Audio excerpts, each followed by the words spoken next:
العالمين والعاقبة للمتقين والصلاة والسلام على محمد وعلى آله وصحبه أجمعين أما بعد فإن أصدق الحديث كتاب الله وأحسن الحديث حديث محمد نبيه صلى الله عليه وسلم وشر الأمور محدثاتها وكل محدثة بدعة وكل بدعة ضلالة وكل ضلالة في النار. வார்த்தைகளில் உண்மையானது அல்லாஹ்வின் வேதமான திருமறை குர்ஆன் ஆகும். வழிகாட்டுதலில் மிகவும் சிறந்தது நபிகள் நாயகம் ஸல்லல்லாஹு அலைஹி வஸல்லம் அவர்களின் வழிகாட்டுதலாகும். காரியங்களில் மிகவும் கெட்டது மார்க்கத்தின் பெயரால் உண்டாக்கப்படுகின்ற பிதஅத்தான காரியங்களாகும். ஒவ்வொரு பிதஅத்தான காரியங்களும் அனாச்சாரமாகும். ஒவ்வொரு அனாச்சாரமும் வழிகேடாகும். ஒவ்வொரு வழிகேடும் நம்மை நரகத்தில் தள்ளிவிடும் என்று அல்லாஹ்வின் தூதர் நபிகள் நாயகம் ஸல்லல்லாஹு அலைஹி வஸல்லம் அவர்கள் நமக்கு எச்சரிக்கை செய்தார்கள். அப்படிப்பட்ட எச்சரிக்கை கூறியவனாக இந்த பயானை ஆரம்பம் செய்கிறேன். அன்பான தாய்மார்களே, உங்களுடைய நேரத்தை அல்லாஹ்விற்காக ஒதுக்கிவிட்டு அல்லாஹ்வின் மார்க்கத்தை தெரிந்து கொள்ள வேண்டும் என்பதற்காக இங்கு வந்து அமர்ந்திருக்கும் உங்கள் அனைவரின் மீதும் அல்லாஹ்வின் சாந்தியும் சமாதானமும் வற்றா பெருங்கருணையும் என்றென்றும் நிலவட்டுமாக. கடந்த வாரத்தினுடைய உரையில் திருக்குரானின் சூறாக்களுடைய சிறப்பையும் திருக்குரானுடைய குறிப்பிட்ட சில வசனங்களுடைய நபிகள் நாயகம் ஸல்லல்லாஹு அலைஹி வஸல்லம் அவர்கள் குறிப்பிட்டு சொன்ன சில வசனங்களுடைய விளக்கத்தையும் கடந்த வாரத்தில் நாம் தெரிந்து கொண்டோம். அதனை தொடர்ந்து இன்றைய வாரத்தில் குர்ஆனில் அல்லாஹ் குறிப்பிடுகிறான், லக்கது கான ஃபீ கஸஸிஹிம் இப்ரத்துல் லிஉலில் அல்பாப். உங்களுக்கு முன்னால் வாழ்ந்தவர்களுடைய வாழ்க்கையில் அவர்களின் வரலாற்று நிகழ்வில் உங்களுக்கு ஒரு அழகிய அல்பாப் படிப்பினை இருக்கிறது என்று அல்லாஹ் குறிப்பிடுகிறான். நமக்கு முன்னால் வாழ்ந்த சஹாபாக்களாக இருக்கட்டும், நபிமார்களாக இருக்கட்டும், நபி தோழர்களாக இருக்கட்டும், நல்லடியார்களாக இருக்கட்டும், இந்த 4 வகையில் குர்ஆனில் சில சில சம்பவங்கள் ஓடும். ஒன்று நபித்தோழர்கள், இன்னொன்று நபிமார்கள், இன்னொன்று நல்லடியார்கள், இன்னொன்று நல்லடியார்களாக வாழ்ந்த சிலர்களுடைய அந்த வாழ்க்கை முறை. நபிமார்கள், நல்லடியார்கள், சஹாபாக்கள், முன்னோர்களில் இருக்கக்கூடிய நல்லடியார்கள், முன்னோர்களில் குர்ஆன் குறிப்பிட்டு சொன்ன நல்லடியார்கள். இப்போ இந்த 4 வகைகளில் தான் சில வரலாறுகள் குர்ஆன் ஓடும். சரிங்களா? இப்போ அல்லாஹ் இந்த வசனத்தில் வந்து சொல்கிறான், லக்கது கான ஃபீ கஸஸிஹிம் இப்ரத்துல் லிஉலில் அல்பாப்.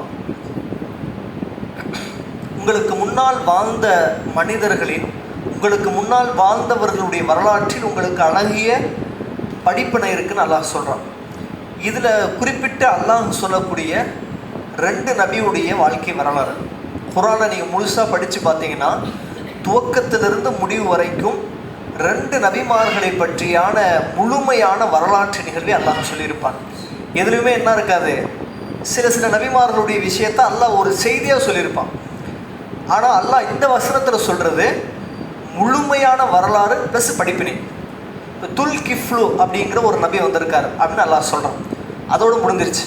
அவருடைய பயம் அந்த ஒரு ஆயத்தோடு முடிஞ்சிடும். துல்கிஃப்லு அப்படிங்கிற நபி ஒரு சமுதாயத்திற்கு அனுப்பப்பட்டிருக்கிறார்கள், இது ஒரு பயம், அல்லாஹ் முடிச்சிட்டான். ஆனால் இந்த 2 நபியை பற்றி அல்லாஹ் சொல்கிறான் இல்லைங்களா, லக்கது கான ஃபீ கஸஸிஹிம் இப்ரத்துல் லிஉலில் அல்பாப் அப்படின்னு சொல்லி. இந்த 2 நபி யாருன்னு கேட்டிங்கன்னா, ஒன்று யூனுஸ் நபி. யூனுஸ் நபியா? யூசுஃப் நபி. யூசுஃப் நபியுடைய வாழ்க்கை வரலாறு முழுசாக அல்லாஹ் பேசியிருப்பான். அவங்களுடைய பிறப்பு, அவங்களுடைய வளர்ப்பு, அவங்க என்ன மாதிரி தொலைக்கப்பட்டாங்க, சகோதரருடைய வஞ்சகத்தன்மையால் என்ன ஆச்சு, அதுக்கு பிறகு அவங்க சந்தையில் எப்படி விற்கப்பட்டாங்க, அவங்க எங்கே வளர்ந்தாங்க, எந்த அரண்மனையில் அவங்க வந்து வளர்கிற நேரத்தில் எந்த மாதிரி பிரச்சனைகளை சந்தித்தாங்க, முழுசாக அல்லாஹ் பேசுவான். கடைசி வரைக்கும் பேசிவிட்டு அதுலேருந்து ஒரு லிங்க்கை கொடுப்பான். அந்த லிங்க்லேருந்து வந்தவங்க தான் யார்? மூசா நபி. அந்த லிங்க்லேருந்து வந்தவங்க யார்? மூசா நபி. பனு இஸ்ரவேலர்கள் நம்ம சொல்லுவோம் இல்லைங்களா, அந்த வரலாறு. இப்போ மூசா நபியுடைய வரலாறு நீங்கள் எடுத்துக்கிட்டிங்கன்னா குர்ஆனில் அதிகப்படியாக அல்லாஹ் பேசக்கூடியது மூசா நபி வரலாறு தான். அதிகமாக திரும்ப திரும்ப திரும்ப அல்லாஹ் பேசுவான். மூசா நபியுடைய வரலாறை பொறுத்தவரையிலையும் அது ரொம்ப பரிபூர்ணமான வரலாறாக இருக்கும். யூசுப் நபியுடைய வரலாறும் பரிபூர்ணமாக இருக்கும். மூசா நபியுடைய வரலாறும் சும்மா அங்கேயும் இங்குமா பேச மாட்டான். ஒரு செய்தி அல்லாஹ் சொன்னான்னா அதில் ஒரு விஷயத்தோடு சொல்லிட்டு போயிடுவான். பனு இஸ்ரவேலர்கள் என்ன பண்ணாங்க, ஃபிரௌனுடைய அழிவுக்கு பிறகு என்ன நடந்துச்சு, அதுக்கு பிறகு என்ன ஆச்சு, அதுக்கு பிறகு என்ன ஆச்சுங்கிற செய்தியினுடைய லிங்க் சங்கிலி தொடர் அல்லாஹ் கொடுத்துக்கிட்டே இருப்பான் பனு இஸ்ரவேல சமுதாயத்தினுடைய வரலாற்றில். இப்போ நம்ம என்ன பார்க்க போகிறோம்னா, பனு இஸ்ரவேல சமுதாயத்தில் குர்ஆனில் வந்து ஒரு அற்பமான சொற்ப பகுதின்னு வச்சுக்கோங்களேன், நல்லடியார்களை பற்றி நம்ம தெரிஞ்சுக்கிட்டோம்னா மற்றபடி குர்ஆனுடைய தஃப்சீர் நம்ம விளக்கலாம். நல்லடியார்களை பொறுத்தவரையிலையும் அல்லாஹ் வந்து குர்ஆனில் வந்து 10 ஆயத்துகளில் ஒரு நல்லடியாரை பற்றி பேசுவான், 20 ஆயத்துகளில் நல்லடியார்களை பற்றி பேசுவான். அதே மாதிரி 30 வசனங்களில் வரைக்கும் ஒரு சில நல்லடியார்களுடைய வரலாற்றை அல்லாஹ் பேசுவான். இப்போ அந்த மாதிரி நாம் இன்னைக்கு பார்க்கக்கூடிய ஒரு நல்லடியார், அவர் யார், அவருடைய வரலாறு என்ன, அவருடைய வாழ்க்கையில் என்ன நடந்துச்சு, அவர் எந்த சமுதாயத்தை சார்ந்தவர் அப்படிங்கிற அந்த நல்லடியார் யாருன்னு கேட்டிங்கன்னா யார்? ஹில்ர் அலைஹிஸ்ஸலாம். என்ன எதிர்பார்த்தீங்க? என்னங்க என்ன சொன்னீங்க? லுக்மான் எதிர்பார்த்தீங்களா? சரி சரி. ஹில்ர் அலைஹிஸ்ஸலாம் எதிர்பார்க்கும் போது எதிர்பாராத ஒன்று சொல்லும் போது தான் சரி இந்த டைட்டிலில் உங்களுக்கு ஒரு ஆர்வம் இருக்கும். ஹில்ர் அலைஹிஸ்ஸலாம், ஹில்ர் அலைஹிஸ்ஸலாம். இப்போ ஹில்ர் அலைஹிஸ்ஸலாமை பற்றி சந்தேகம் தான் எங்கிட்ட கேளுங்க, நிப்பாட்டி கேளுங்க, பிரச்சனை இல்லை. இப்போ ஹில்ர் அலைஹிஸ்ஸலாம் அவங்கள பற்றி ஒரு 2 விதமான கருத்து இருக்குது சமுதாயத்தில். ஒன்று வந்து அவர் நபிங்கிற கருத்து, ஆனால் உண்மையில் அவர் நபி கிடையாது. இந்த அலைஹிஸ்ஸலாம்னு போடுறோம் இல்லைங்களா, அந்த அலைஹிஸ்ஸலாம்ங்கிறது என்ன? அவர் மீது அல்லாஹ்வின் சாந்தி உண்டாகட்டும்னு சொல்லி. இது நபிமார்களுக்கும் பயன்படுத்தலாம், நல்லடியார்களுக்கும் பயன்படுத்தலாம். நல்லடியார்கள் என்று அல்லாஹ்வால் சொல்லப்பட்ட சிலர்கள், இப்போ மரியம் அலைஹிஸ்ஸலாம்ன்றோம். மரியம் அலைஹிஸ்ஸலாம் நல்லடியார் தானே, அவங்க நபிங்களா? நல்லடியார். இப்போ அலைஹிஸ்ஸலாம் நம்ம யூஸ் பண்ணுறோம். அலைஹிஸ்ஸலாம் அப்படிங்கிறது வந்து அவங்க மீது அல்லாஹுடைய சாந்தி உண்டாகட்டும்ங்கிற சொல்லக்கூடிய வார்த்தை, சரிங்களா? இப்போ இதை வச்சு சில பேர் வந்து ஹில்ர் அலைஹிஸ்ஸலாம் அவங்க நபி அப்படின்வாங்க. நபிங்கிற அந்தஸ்தில் அல்லாஹ் என்ன செய்ய மாட்டான், ஒரு சில செய்திகளை வந்து குர்ஆனில் சாதாரணமாக சொல்லிட்டு போக மாட்டான். நபின்னா முக்கியத்துவம் கொடுத்து அல்லாஹ் சொல்லுவான், அந்த செய்தியுடைய வலு நமக்கு தெரியும். ஆனால் ஹில்ர் அலைஹிஸ்ஸலாம் அவங்கள பற்றி பேசும்போது அவர் ஒரு நல்லடியார் மாதிரி தான் அல்லாஹ் குர்ஆனில் பேசுகிறான். நல்லடியார் மாதிரி தான் அல்லாஹ் பாவிக்கிற காரணத்தினால ஹில்ர் அலைஹிஸ்ஸலாம் அவங்க நல்லடியார் மட்டும்தான். இப்படி ஒரு கருத்து. இன்னொரு கருத்து என்னன்னு கேட்டிங்கன்னா, ஹில்ர் அலைஹிஸ்ஸலாம் அவங்களுக்கு ஃப்ளாஷ்பேக், மறைவான யானம் தெரியும், மறைவான விஷயத்தை அவங்க அறியக்கூடியவங்க அப்படிங்கிற ஒரு கருத்தும் இருக்குது. ஆனால் உண்மையில் மனிதனால் மறைவான விஷயத்தை அறிய முடியாது. அல்லாஹ் கற்றுக் கொடுத்ததை தவிர வேறு எதுவுமே மனுஷனுக்கு தெரியாது. நபிமார்களுக்கு கூட மறைவான விஷயம் தெரியாது. அல்லாஹ் சொல்லி கொடுப்பான், அதை வச்சு நபிமார்கள் என்ன செய்வாங்க, சமுதாயத்தை வழிநடத்துவாங்க. இப்போ இந்த ஹில்ர் அலைஹிஸ்ஸலாம் அவங்களுடைய வரலாறு குர்ஆனில் எந்த அத்தியாயத்தில் இருக்கிறது? 18வது அத்தியாயம்.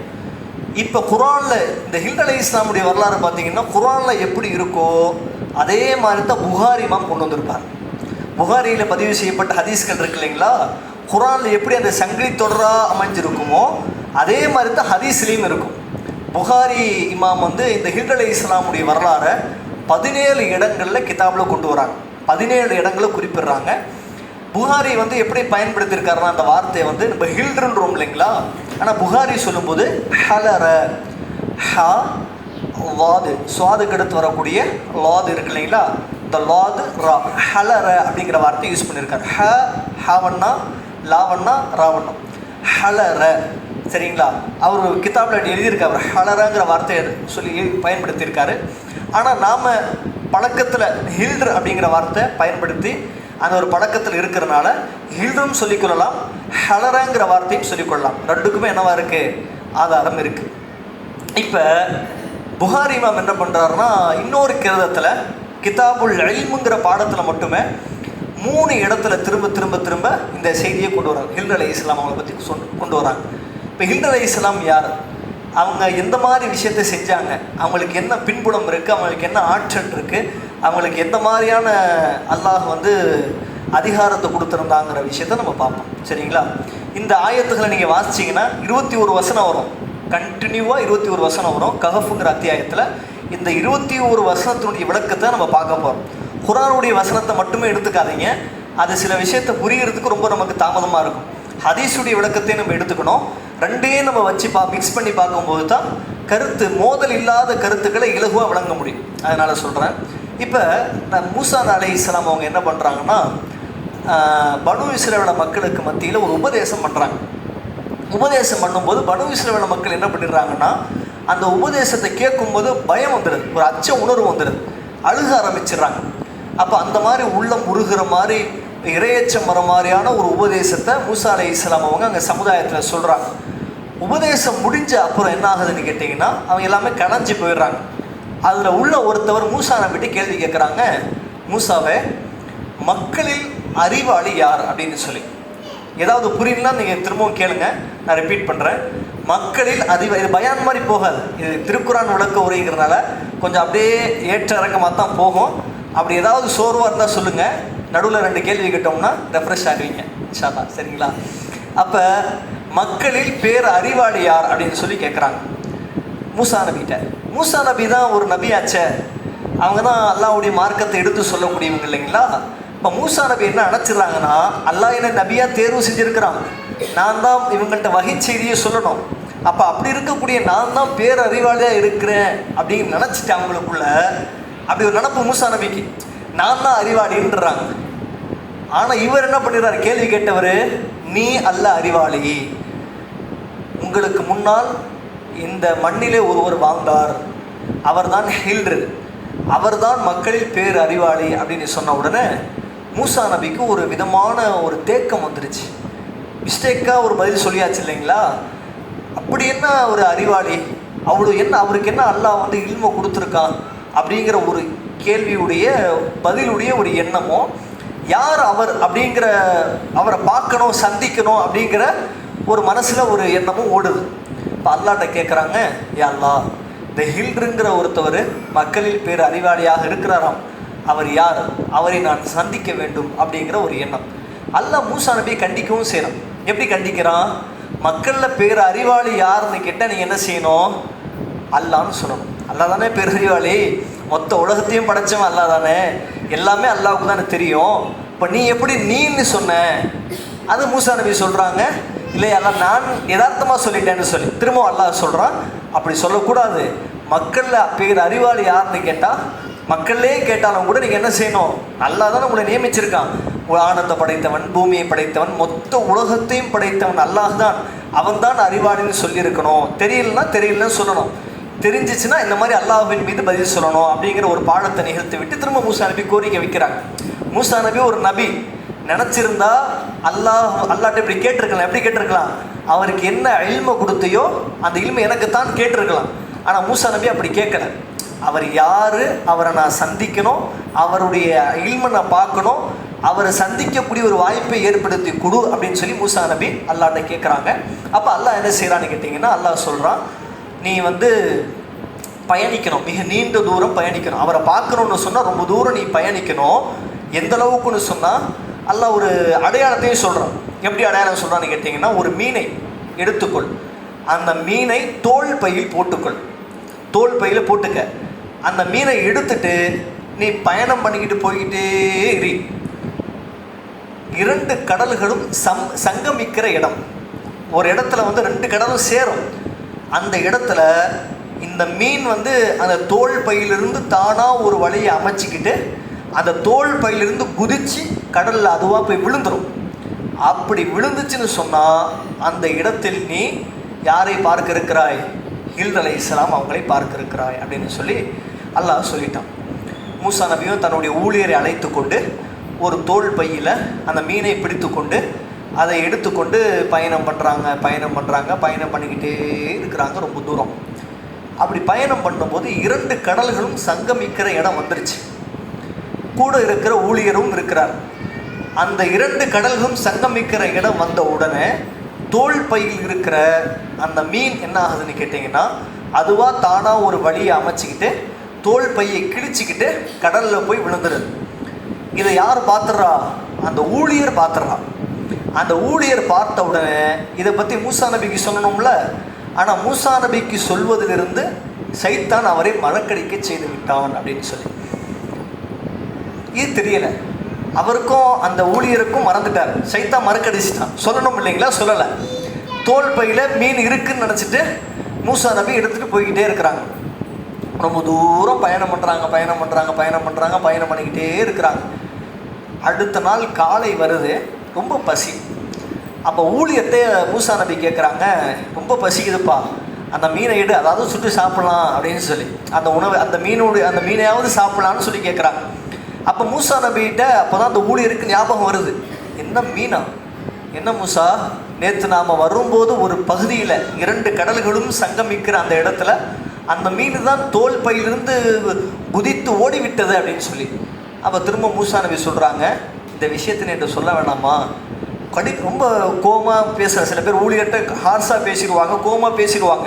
இப்போ மூசா நபி ரொம்ப இலகுவா, அந்த இடத்துல தான்ப்பா நம்ம வந்திருக்கோம், அந்த இடத்துக்கு தான் நம்ம போகணும், நீ முன்கூட்டியே சொல்லியிருந்தால் நல்லா இருந்திருக்குமே, ரொம்ப தூரம் வந்துட்டோமேன்னு சொல்லி திரும்ப ரிவல்ஸ் எடுக்க ஆரம்பிக்கிறாங்க. அந்த இடத்துல நம்ம போகணும்னு சொல்லி ரிவல்ஸ் வர்றாங்க. கரெக்டாக அந்த 2 கடல்களும் சங்கமிக்கிற அந்த இடத்துல ஒரு போர்வையை போர்த்தி கொண்டு லேசாக சாஞ்சிட்டு உட்காந்துட்டு இருக்கிறாங்க ஹில்ர் அலைஹிஸ்ஸலாம் அவங்க. மூசா நபி ஹில்ர் அலைஹிஸ்ஸலாம் அவங்கள பார்த்துடுறாங்க. நேரில் போயிட்டு அஸ்ஸலாமு அலைக்கும் அப்படின்றாங்க மூசா நபி. அப்போ ஹில்ர் அலைஹிஸ்ஸலாம் பார்த்துட்டு வலைக்கும் அஸ்ஸலாம் மூசாவே அப்படின்றாங்க. இப்போ இதை வச்சு தான் அவங்க என்ன செய்கிறாங்க, மறைவான யானை மூசா நபிக்கு இருக்குது, ஹில்ர் அலைஹிஸ்ஸலாம் அவங்களுக்கு இருக்குதுன்னு நினச்சிட்றாங்க. எல்லாம் அறிவித்து கொடுக்குறதான். இப்போ என்ன நடக்குதுன்னு கேட்டிங்கன்னா, ஹில்ர் அலைஹிஸ்ஸலாம் அவங்க கேட்குறாங்க, மூசாவே உங்கள் சமுதாயத்தில் சலாம் சொல்லக்கூடிய வழக்கம் இருக்கான்னு சொல்லி. ஏன்னா சலாம் அலைக்கும் அப்படிங்கிறது ஹில்ர் அலைஹிஸ்ஸலாம் அவங்க சமுதாயத்தில் இருந்திருக்கும். அப்போ இந்த சமுதாயத்துக்கும் அது வருது. அதனால் மூசா நபி கேட்குறாங்க, ஒரு விஷயத்தை இன்னொரு சமுதாயத்துக்கும் திரும்ப ரொட்டேட் ஆகுதுன்னு கேட்க தான் செய்யும். இப்போ நம்ம வீட்டில் ஒரு சில விஷயத்தை நம்ம பழகியிருப்போம், இன்னொரு வீட்லேயும் செஞ்சாங்கன்னா இந்த மாதிரி வழக்கம் உங்கள் வீட்டில் இருக்குமான்னு நம்ம கேட்குற மாதிரி அவங்க கேட்குறாங்க. அப்போ ஆமாம் இருக்கிறதுன்னு சொல்லி மூசா நபி சொல்கிறாங்க. அப்போ என்ன விஷயம் அப்படின்னு கேட்குறாங்க. இப்போ மூசா நபி சொல்கிறாங்க, அல்லாஹ் உங்களுக்கு என்ன இல்மையும் ரஹ்மத்தையும் கற்றுக் கொடுத்தானோ அதை நான் கற்றுக்கொள்வதற்காக வந்திருக்கிறேன்னு சொல்லி அல்லாஹ் அந்த குர்ஆனுடைய ஆயத்தில் வேறு விதமாக பேசுவான். எந்த இல்மையும் எந்த ரஹ்மத்தையும் நாம் ஹில்ருக்கு கற்றுக் கொடுத்தோமோ அப்படிப்பட்ட ஹில்ர் என்ற அடியாரை மூசா நபி சந்தித்தார்னு சொல்லி.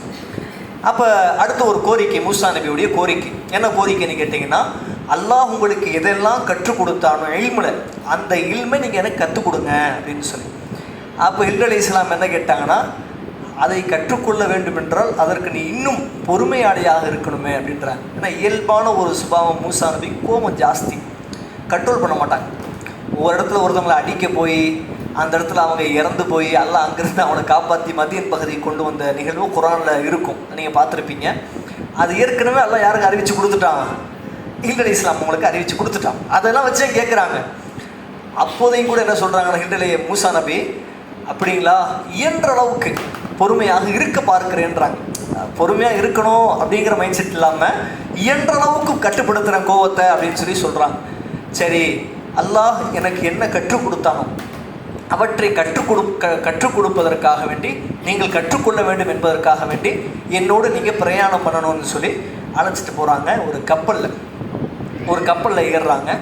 அந்த கப்பலில் ஹில்ர் அலைஹிஸ்ஸலாம் அவங்க ஏற்கனவே பரிச்சயமான பழக்கமான நபராக இருந்த காரணத்தினால அந்த கட்டணம்னு வாங்கலைங்களா, டிக்கெட்னு வாங்கலைங்களா, அந்த டிக்கெட் வாங்கலை. ஏன்னா ஹில்ர் அலைஹிஸ்ஸலாம் ஏற்கனவே பழக்கமானவங்கிறனால அந்த கட்டணம் வாங்காமல் அந்த கப்பலில் பயணிக்கிறாங்க. இப்போ கப்பல் போகக்கூடிய அந்த நேரத்தில் ஒரு சின்ன குருவி ஒன்று கப்பலுக்கு மேலே உட்காருது. அந்த குருவி கடல் தண்ணியில் ஒரு சொட்டு தண்ணீர் கொத்தி இப்படி குடிக்குது. அந்த உதாரணத்தை அப்படியே ஹில்ர் அலைஹிஸ்ஸலாம் அவங்க மூசா நபிக்கு புரிய வைக்கிறாங்க.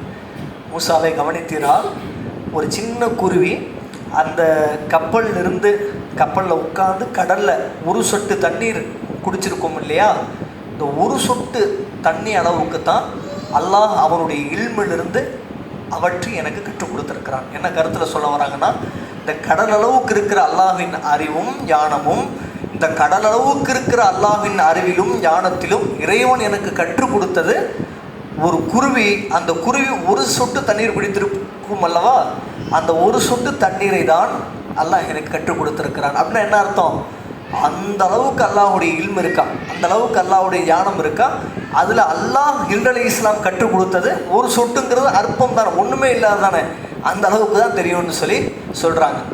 அப்படி சொல்லிட்டு பேசிக்கிட்டே போகும்போது கப்பல் இயங்க ஆரம்பிச்சிருது. கப்பல் போக போக போக இவன் இறங்கக்கூடிய இடம் வந்துருச்சு. இவங்க அந்த இடத்துல இறங்கணும். மூசா நபியும் இறங்கணும். இறங்குறதுக்கு முன்னாடி என்ன பண்ணிடுறாங்கன்னா ஹில் அலைஹிஸ்ஸலாம் அவங்க கப்பலில் ஒரு பெரிய ஓட்டையை போட்டுறாங்க. கோவம் பார்த்த உடனே மூசா நபி கோவம் வந்துருச்சு. ஓட்டையை போட்டது இல்லாமல் கப்பலில் இருக்கக்கூடிய ஒரு பகுதி படகு இருக்கு இல்லைங்களா, அதை கலட்டி விட்டுறாங்க. கலட்டி விட்டு இன்னும் கோவம்.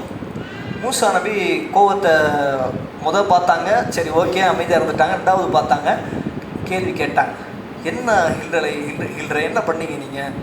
ஏழை எளிய மக்கள் பயணம் செய்கிற கப்பலில் இவ்வளோ பெரிய பாதிப்பு ஏற்படுத்துறீங்களே, இது என்ன உங்களுக்கு நியாயமாக தெரியலையா? இப்படி கப்பல் ஓட்ட போட்டால் பயணம் பண்ண முடியுமா மக்கள் அதில் அப்படின்னு கேட்ட உடனே ஹில் அலைஹிஸ்ஸலாம், உங்களுக்கு ஆரம்பத்தில் நான் என்ன சொன்னேன்? பொறுமையாக இருக்க சொன்னேன். பொறுமையாக இருங்க. பொறுமையாக தன்மையாக சொல்கிறாங்க. வாட்டி தானே பொறுமையாக இருங்கன்னு சொல்கிறாங்க. சரி, மூசா நபியே அந்த விஷயம் அப்படியே வாங்கிட்டு பொறுமையாக இருக்கிறாங்க. அப்படியே அந்த கப்பல் வழியாக இறங்கிட்டு பாதையில் நடந்து கொண்டு போகிறாங்க. போய்கொண்டே இருக்கிறார்கள். மிக தூரமாக போய்கிட்டு இருக்கிற நேரத்தில் ஒரு சில சிறுவர்கள் சொல்லுவாங்க. ஆனால் ஆய்வறிஞர்கள் இந்த விஷயத்தை மாற்றுறாங்க. சிறுவர்கள் கிடையாது, இளைஞர்கள்னு சொல்லி மாற்றுறாங்க. ஏன்னா சிறுவர்களை கொல்ல முடியாது இல்லைங்களா, கொல்லவும் கூடாது. அதனால் அந்த விஷயத்தை நீங்கள் முழுசாக புரிஞ்சுக்கிட்டிங்கன்னா அதுக்கடுத்து நான் அந்த கருத்தை சொல்கிறேன். ஒரு சில இளைஞர்கள் விளையாடி கொண்டிருக்கிறார்கள். அதில் ஹில் அலைஹிஸ்ஸலாம் அவங்க போய் என்ன பண்ணுறாங்கன்னா, ஒரு இளைஞரை மட்டும் தூக்கிட்டு வந்து கழுத்தை நெரிச்சு கொண்டுறாங்க. இதை பார்த்தவொன்னு இன்னும் டெம்பர் ஆகிட்டாங்க மூசா நபி. சும்மாவே அந்த கப்பலில் இருக்கக்கூடிய அந்த பலகையை கலட்டி விட்டதும் அதை பார்த்தோன்னு கோவத்தை கண்ட்ரோல் பண்ண முடியல, நெரிச்சு கொண்டுட்டாங்க. என்ன பண்ண ஹில்ற, அநியாயமாக ஒரு இளைஞனை கொலை செய்கிறாய், இது நியாயமானு சொல்லி கேள்வி வைக்க ஆரம்பிச்சிட்டாங்க. ரொம்ப கோவத்தில் கேள்வி வைக்க ஆரம்பிச்சிட்டாங்க.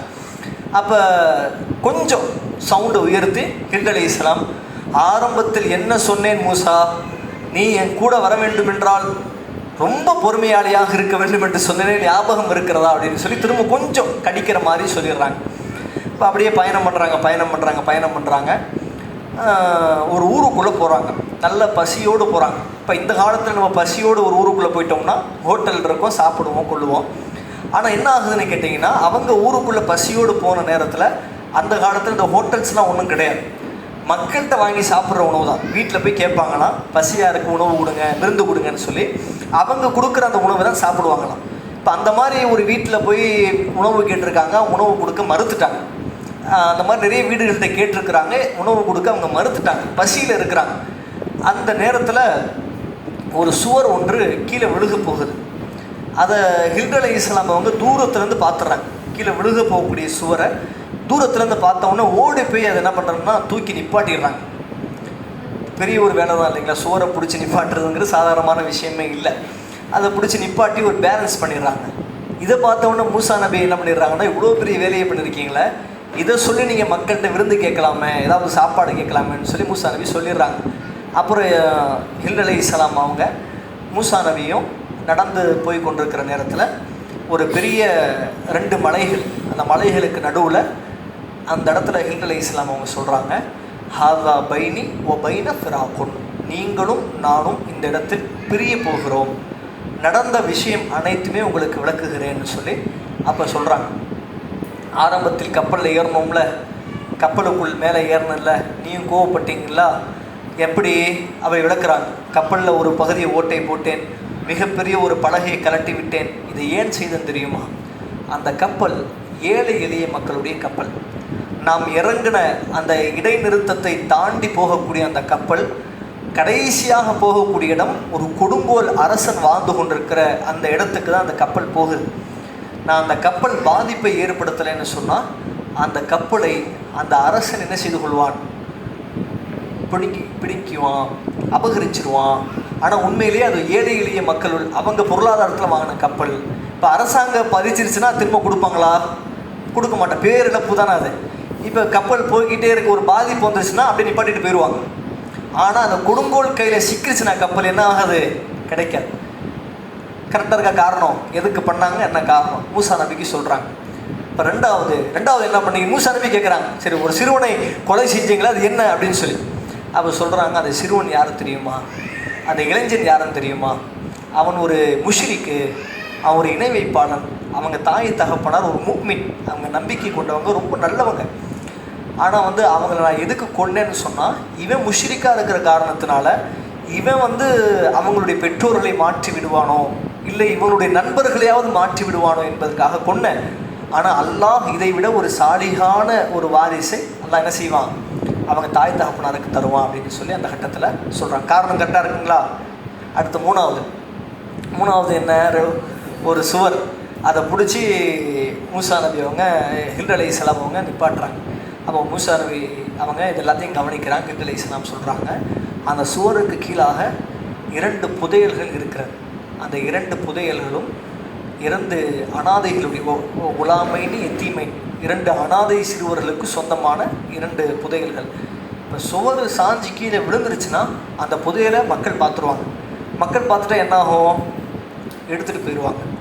இப்போ யாருக்கு சொந்தம்? அனாதைகளுக்கு சொந்தம்.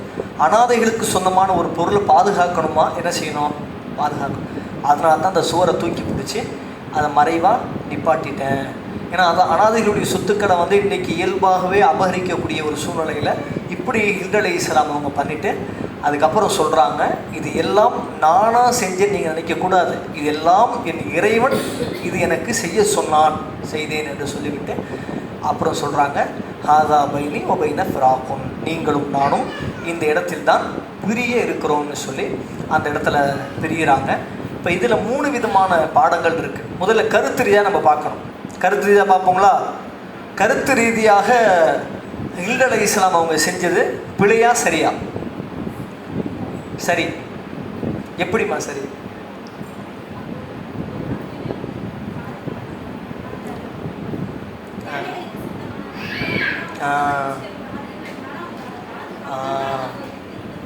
Super super super.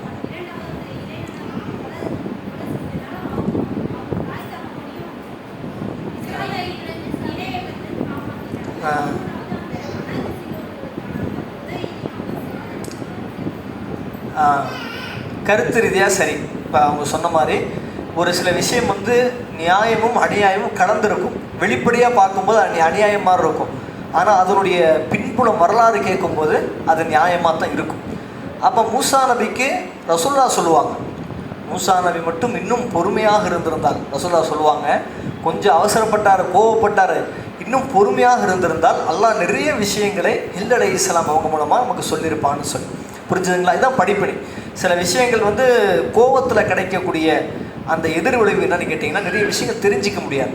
அப்போ மூசா நபியுடைய இயல்பான குணம், அவங்க இயல்பாகவே அந்த குணம் அல்லாஹ் அதனால தான் பல இடத்துல அவங்களை பாதுகாக்கிறான். பாதுகாக்கக்கூடிய காரணமும் அதுதான். அப்போ இந்த மாதிரி ஒரு சூழ்நிலையில் அல்லாஹ் வந்து இந்த ஹில்ர் அலைஹிஸ்ஸலாமுடைய வரலாறை நமக்கு 3 விதமாக நமக்கு பாடமாக சொல்லி கொடுக்குறான். முதல் பாடம், அநியாயம் எங்கே நடந்தாலும் அதை தட்டி கேட்கக்கூடியவர்களாக நம்ம இருக்கணும் அப்படின்னு சொல்லி. யாருடைய பொருள் யார் அபகரித்தாங்களோ வேடிக்கை பார்த்துட்டு இருக்கக்கூடாது, அதை தட்டி கேட்கணுங்கிறது அல்லாஹ் சொல்கிறான். அதான் ரசூலுல்லாஹ் சொன்னாங்க, அஃப்ருல் ஜிஹாதி இந்த கலிமத்து ஹக்கின் சுல்தானின் ஜாகிர், அநியாயம் செய்யக்கூடிய அரசனிடம் எதிர்த்து போரிடுவதும் ஜிஹாதுனாங்க. ஒரு அரசன் ஒரு மிகப்பெரிய தீமையை செய்ய போகிறான் என்பதை முன்னாடியே உணர்ந்து கொண்ட அல்லாஹ்வால் உணர்த்தப்பட்ட ஹில்ர் அலைஹிஸ்ஸலாம் அவங்க அதை பாதுகாக்கிறாங்க. இது ஒரு விஷயம். அப்போ அநியாயம் எங்கே நடந்தாலும் அதை நம்ம கேட்கணும். 1. 2வது, இணை வைப்பினால் ஏற்படக்கூடிய விபரீதத்தை சொல்கிறாங்க. இணை வைப்புங்கிறது சாதாரண விஷயமா?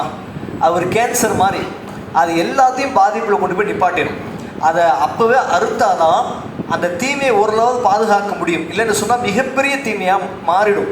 அதனால்தான் இணைவை முஷ்ரிக்காக இருக்கக்கூடிய ஒரு இளைஞனை அழகாக கொலை பண்ணிடுறாங்க. அது பெரிய பிரச்சனைங்கிறனால இல்லை, இவனால் 100 பேர் கெட்டு போயிடக்கூடாதுல்ல, இவனால் 100 பேர் நரகத்துக்கு போயிடக்கூடாதுல்ல, இப்படி செஞ்சிடுறாங்க ஹில்ர் அலைஹிஸ்ஸலாம் அவங்க. இப்போ 3வதாக என்ன செய்கிறாங்கன்னா, அனாதைகளுக்கு எத்தீம்களுக்கு சொந்தமான பொருள் வந்து யாருமே அபகரிச்சிடக்கூடாதுங்கிறதுனால அதை பாதுகாக்கிறாங்க. இப்போ எத்தீம்களுடைய பொருட்கள் நம்ம எடுக்கலாமா, அதை சாப்பிட்லாமா, அது நமக்கு ஹராம் இல்லையா? ரசூலுல்லாஹ் கூட இறுதி பேரில் சொல்லுவாங்க, இன்ன திமாக்கும் அம்பாலக்கும் ஆராதக்கும் ஹராமுன் கஹரிமத்தி யௌமிக்கும் ஹாதா ஒஃபி பலதிக்கும் ஹாதா ஒஃபி ஷஹரிக்கும் ஹாதா.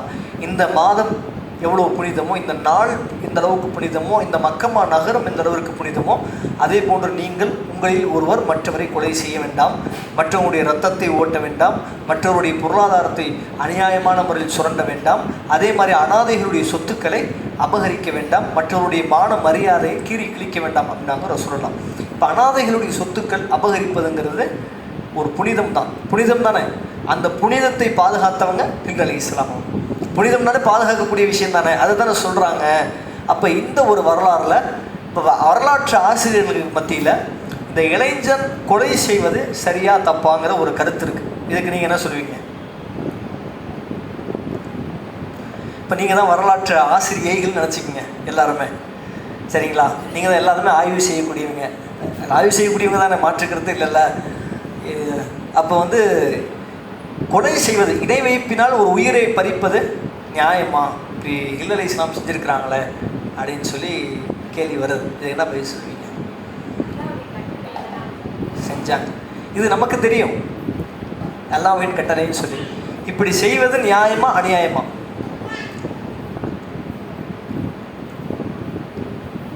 சொல்லுங்க. இப்ப சில விஷயம்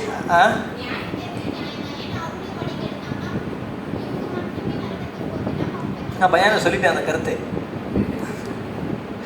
என்னன்னு கேட்டிங்கன்னா, இப்போ அவங்க அநியாயங்கிறது தெரியும், கொலை செய்வது. இப்போ உதாரணமாக வரலாற்று ஆசிரியர் இப்படியும் ஒரு கேள்வி கேட்குறாங்க, ஏன் அவங்கள வந்து தாவா செய்யலாம்ல, முஷ்ரிக்கா இருக்கவங்ககிட்ட அவனை மாற்றலாம்ல அப்படின்னு சொல்லி.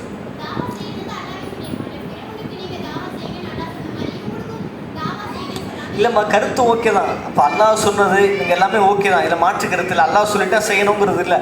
இப்போ வரலாற்று ஆசிரியர்களுக்கு மத்தியில் சில கருத்து பிழை வருது இல்லை. இந்த பிழை எதுக்கு வரும்னு கேட்டிங்கன்னா, 2 காரணத்துக்காக வேண்டி வரும். ஒன்று வந்து சொல்லுங்கம்மா. கரெக்டு தான்மா. இப்போ 2 காரணத்துக்காண்டி வரும். ஒரு காரணம் வந்து அல்லாஹ் செஞ்சான், அப்படி அல்லாஹ் சொன்னான் செஞ்சாங்கிறது எல்லாமே ஏற்றுக்கொள்ளக்கூடிய வாதமாக, இந்த வாதத்துக்கு மறுப்பே கிடையாது, இது இலகுவாக எடுத்துக்கலாம். குர்ஆனுடைய வசனத்துக்கு முரண்படும்ல சில செய்திகள்லாம். இப்போ அவங்க சொன்ன மாதிரி குர்ஆன்ல அல்லாஹ் என்ன செய்கிறான், மன் கத்தல நஃப்ஸன் பிகைரி நஃப்ஸின் அவ் ஃபஸாதன் ஃபகஅன்னமா கத்தல நாஸ ஜமீஅன்றான். உலகத்தில் ஒரு மனுஷனை அநியாயமான முறையில் கொள்வது, ஒரு மனிதனை அநியாயமான முறையில் ஒரு மனிதனை, காஃபிர் முஸ்லீம்லாம் இதை பிரிக்கக்கூடாது, ஒரு மனிதனை கொள்வது உலகத்தில் வாழ்ந்த எல்லா மனிதர்களும். இப்போ குர்ஆனுடைய வசனத்துக்கு செய்தி முரண்படுதா? ஒன்று. ரெண்டாவது இன்னொன்று என்னன்னு கேட்டிங்கன்னா, சில செய்திகள் வந்து அல்லாஹ் சொல்கிறான, அதன் மூலமாக அல்லாஹுடைய அந்த வசனங்களும் அல்லாஹுடைய அந்த ஹதீஸ்களும் இடிக்கும். புரிஞ்சுங்களா? இப்போ குர்ஆனில் ஒரு விஷயத்தை வந்து அல்லாஹ் உதாரணமாக சொல்லுவான், ஹதீஸில் அது விரிவாக இருக்கும், ஹதீஸில் விரிவாக இருக்கிறது குர்ஆனில் சுருக்கமாக இருக்கும். இப்போ இடிக்கிற நேரத்தில் எப்படி நம்ம புரிஞ்சுக்கிறது? இடிக்குதுங்களா, கொல்லக்கூடாது, கொலை செஞ்சாங்க அப்படின்னு சொல்லி.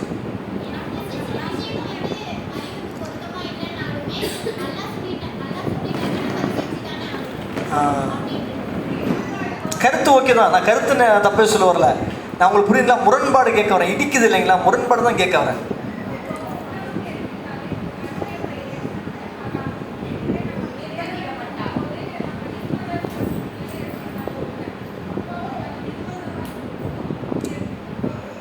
நிர்பந்தம் அப்படிங்கிறதும் இந்த விஷயத்தில் பார்க்க முடியாது. நிர்பந்தங்கிறது காரணம் வந்து சில சூழ்நிலைகளில் தனிப்பட்ட மனிதர்களுக்கு சொல்லப்பட்டது.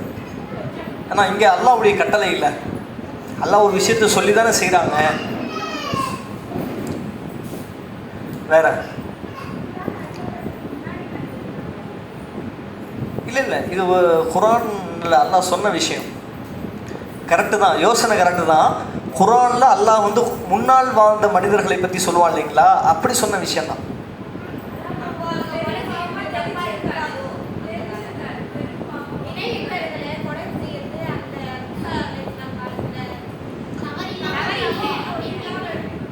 பல யோசனைகள் வருது இல்லைங்களா. இன்னும் 5 நிமிஷம் விட்டோம்னா நீங்களே பேன் பேச மைக்க கொடுங்க, நான் காரணத்தை சொல்கிறேன் அப்படிங்கிற அளவுக்கு. இன்னும்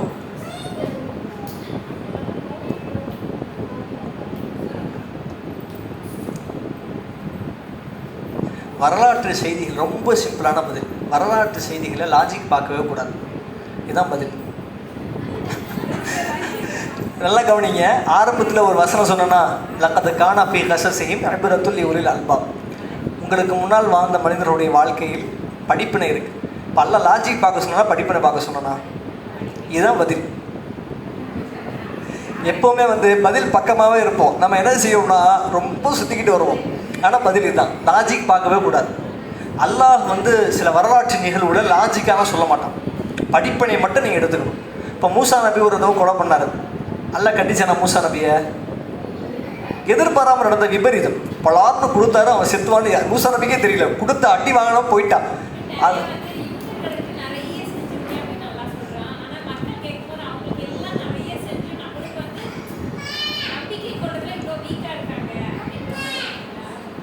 அல்லாவுடைய பார்வையில் எல்லாமே சரிசமம் தான், நம்ம பிரிக்க முடியாது இல்லைங்களா.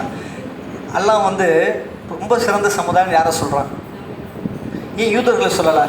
ஏன் மற்ற சமுதாயத்தை சொல்லலை? இப்ராஹிம் நபி சமுதாயத்தை சொல்லலை? இஸ்மாயில் நபி சமுதாயத்தை சொல்லலை? இப்போ அல்லாஹ் பாடுபாடுங்களா? கிடையாது. அல்லாஹ்வுடைய பார்வை எப்படின்னு கேட்டிங்கன்னா எல்லாமே நியாயமான நேர்மையான பார்வை. அவனுடைய அறிவும் நம்ம அறிவும் ஒன்றா. அல்லாஹ் குரானையும் கொடுத்துட்டு குரானில் என்ன சொல்கிறான்? உங்களுக்கு தேவையான விஷயத்தை மட்டும்தான் கொடுத்துருக்கேன், தேவையில்லாத விஷயம் ஒன்றும் கொடுக்கல. அப்படி கொடுக்குற மாதிரி தான் அல்லாஹ் குரான் மாதிரி 10 குரானை கொடுக்கணும் இல்லைங்களா? அவ்வளோ இருக்குது இல்லைங்களா? சரி, அதனால் வரலாற்றை என்றைக்குமே என்ன செய்ய முடியாது, லாஜிக்கை பார்க்கணும். இதான் வரலாற்று ஆசிரியர் குறிப்பிடுவாங்க, வரலாறுகளில் நீங்கள் அறிவை போட்டு உழற்றி கொள்ளாதீர்கள்னு சொல்லி. எப்போவுமே நல்லடியார்கள் வரலாறு அப்படி எடுத்துக்கங்க. நபிமார்களுடைய வரலாறு தஃப்சீர் கிடைக்கும். கண்டிப்பாக ஜலாலின் விளக்கம் கொடுத்துருப்பாரு, இப்னு கஸீர் விளக்கம் கொடுத்துருப்பாரு, ஹதீஸ்களில் ஃபத்துல் பாரில் விளக்கம் கொடுத்துருப்பாங்க. நபிமார்களுடைய வரலாறு எப்பவுமே இடிக்காது. யூனுஸ் நபியுடைய வரலாறுல ஒரு கேள்வி எங்கள் பயானில் பேசியிருப்போமே, கேட்டிருப்பாங்களோ? சரி. யூனுஸ் நபி அவங்க மீனுடைய வயிற்றுக்குள்ளே இருந்தாங்கன்னு வருது. இது சாத்தியமா இந்த காலத்தில்?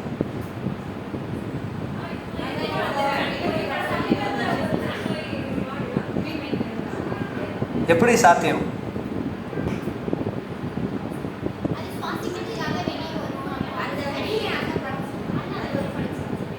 அல்ல அந்த மாதிரி படைச்சிருக்கான். மனுஷங்க மீன் இல்லையா? சரி. புளுவேலுங்கிற ஒரு நீல திமிங்கலம் இருக்கு. இந்த புளுவேலுங்கிற மீனுக்கெல்லாம் என்ன ஒரு சத்தியம் கொடுத்துருக்கான்னு கேட்டிங்கன்னா, வானத்துக்கு அந்த கடல்ல இருந்து மேலே வந்து வாயை திறந்து வச்சுக்கும். ஒரு 8 மணி நேரம் 9 மணி நேரம் வந்து தண்ணி அந்த ஆக்சிஜனை உள்வாங்கிக்கும், மனுஷன் ஆக்சிஜன் சுவாசிக்கிற மாதிரி. இந்த நாக்கில் மட்டுமே, இந்த புளுவேலுங்கிற மீனுடைய நாக்கில் மட்டுமே 48 பேர் பயணம் செய்யலாம், உட்காரலாம். அந்த அளவுக்கு ஒரு மிக பிரமாண்டமாக இருக்கும். இந்த மீனுடைய பரப்பளவுலாம் பார்த்தீங்கன்னா காஞ்சிபுரம் மாதிரி 5 காஞ்சிபுரத்தை வச்சாலும் கூட மீன் கெப்பாசிட்டி பத்தாது, அவ்வளோ பெரிய பரப்பளவும் மீனுடைய பரப்பளவும். இப்போ மீன் இருக்குது, மீனுடைய வயிற்றுக்குள்ளே மனுஷன் வாழ முடியுமா? வாழ முடியும். இப்போ லூக்கி மார்க்கிஸுங்கிற ஒருத்தவர் என்ன பண்ணுறாருன்னா, கடல் பிரயாணி, கடல் மீனை பிடிக்கக்கூடியவர், படகு எடுத்துகிட்டு போகிறாரு. திடீர்னு பார்த்தா மோசமான வாழையின் காரணமாக கடலில் விழுந்துடுறாரு. எதிர்த்தாப்பில் நீச்சல் அடிக்கும்போது பெரிய ஒரு உருவம் வருது. என்னன்னா உருவம்னு பார்த்தா திமிங்கலம். தப்பிக்கலாம் நீந்தி பார்க்க 2 மணி நேரமாக கஷ்டப்படுறாரு. அந்த வாயை திறந்து வச்சுருக்கிற அந்த பரப்பளவு இருக்குது இல்லைங்களா, முடியலன்றார். மீனுடைய வயிற்றுக்குள்ளே போயிட்டேன், வயிற்றுக்குள்ளேயே இருக்கிற மீன்களுடைய வயிறு அந்த இருள்கள் சூழப்பட்ட இடமா இருந்துச்சு. யூனுஸ் நபி அல்லாஹ்ட்ட சொல்லும்போது எப்படி கேட்பாருன்னு கேட்டிங்கன்னா, வனாதைனாஹு ஃபி துலுமாத்தி யூனுஸ், யூனுஸ் வந்து இருள் சூழ்ந்த இடத்துல நம்மை அழைத்தார். அதே மாதிரி இவர் சொல்லுவார், மீனுடைய வயிற்றுக்குள்ளே இருக்கும்போது ரொம்ப கஷ்டம் எனக்கு இல்லை, காற்று இலகுவாக சுவாசிச்சு விட்டேன். அதே மாதிரி யூனுஸ் நபி சொல்லுவாங்க, மீனுடைய வயிற்றுக்குள்ளே இருக்கும்போது ரொம்ப சுலபமாக இருந்துச்சு. எல்லாமே இடிக்காமல் இருக்குங்களா? கருத்து பிழை தான் வருதுங்களா? வரலாற்று பிழை வருதுங்களா? வரல. அதே மாதிரி மீனுடைய வயிற்றுக்குள்ளேருந்து அல்லாஹ்ட்ட துவா கேட்பாங்க, நீ லா இலாஹ இல்லா அன்த சுப்ஹானக இன்னி குன்து மினல் ஸாலிமீன். இந்த துவா கேட்டாலும் உங்களுக்கு பாதுகாத்து நல்லா சொல்லுவான். இவர் என்ன செய்வார், ஒரு 2 நாள் கழித்து மீனுடைய கழிவுகள் வெளியே வந்துடுவார். வந்து நான் உயிரோடு இருக்கிறேன் அப்படின்னு சொல்லி மக்கள் காட்டுவார். அப்போ ரெண்டுமே ஒன்று அல்லாஹ் சொல்லக்கூடிய முன்னறிவிப்பு, இன்னொன்று அது ரியலாக இருக்குது. இதில் முரண்படல், இப்படி முரண்பாடு வராது. இது நபிமார்களுடைய வரலாறு. நல்லடியார்களுடைய வரலாறு பார்த்து நிறைய முரண்பாடு வரும். இப்போ நம்ம கேட்டோம் இல்லைங்களா, அதனால் லாஜிக் பார்க்கக்கூடாது சொல்லி. அப்படியே சில விஷயங்களில் வந்து தஃப்சீர் கொடுத்துருந்தால் மட்டுமே அது லாஜிக்கு தஃப்சீர் கொடுத்துருப்பாங்க. புரிஞ்சுங்களா? இந்த விஷயம் எதுக்கு போய் நடந்துச்சு அப்படின்னு சொல்லி அதுக்கும் தனி விளக்கம் கொடுப்பாங்க. அப்படி நம்ம எடுத்துக்கலாம். சரிங்களா? ஹிந்த் அலைஹிஸ்ஸலாமுடைய வரலாறு புரிஞ்சுங்களா? இதுதான் ஹிந்த் அலைஹிஸ்ஸலாம். இப்போ இவங்களுக்கு நிறைய ஒரு மக்களுக்கு மத்தியில் கட்டுக்கதைகள், இவர் ஒரு நபின்னு சொல்லுவாங்க. இன்னொரு குரூப் இவர் முக்கியத்துவம் வாய்ந்த ஒரு நபராக நினச்சி இவங்கள்ட்ட வணக்க வழிபாடுகள் அளவுக்கு ஏற்றி பேசுவாங்க. அதே மாதிரி ஹிந்த் அலைஹிஸ்ஸலாமை பற்றி நிறைய கட்டுக்கதைகள் அடி வச்சுருப்பாங்க. இதெல்லாம் விட்டுருங்க. இந்த 3 சம்பவம் தான், கப்பலை உடைச்சது, ஒரு சிறுவனை ஒரு இளைஞனை கொலை பண்ணது, அதே மாதிரி 3ஆவதாக ஒரு சுவரை தூக்கி பிடிச்சது. இப்போ கேள்வி கேட்போங்களா?